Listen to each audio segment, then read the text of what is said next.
అంతర్రాష్ట్ర గంజాయి ముఠా సభ్యులను అరెస్టు చేసిన ఆదిలాబాద్ ఎస్పీ గౌస్ ఆలం బుధవారం తెలిపారు. ఆంధ్ర, ఒరిస్సా బార్డర్ నుంచి మహారాష్ట్ర, బుల్దానా, ధూలే జిల్లాలకు తరలిస్తున్న గంజాయి కంటైనర్లను తలమడుగు వద్ద లక్ష్మీపూర్ చెక్పోస్ట్ వద్ద స్వాధీనం చేసుకున్నట్లు వారు తెలిపారు. దాదాపు 900 కిలోలు గంజాయి స్వాధీనం చేసుకున్నామని, దీని విలువ దాదాపు 2.25 కోట్లు ఉంటుందని తెలిపారు. 8 మందిపై కేసు నమోదు చేసి 2 అరెస్ట్ చేశామని ఈ సందర్భంగా వారు తెలిపారు.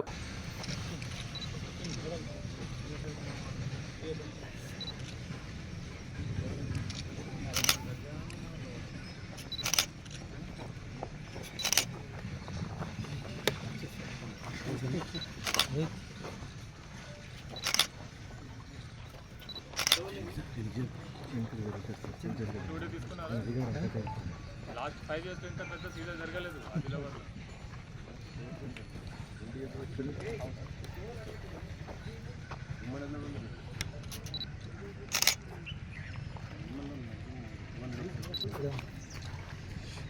కింది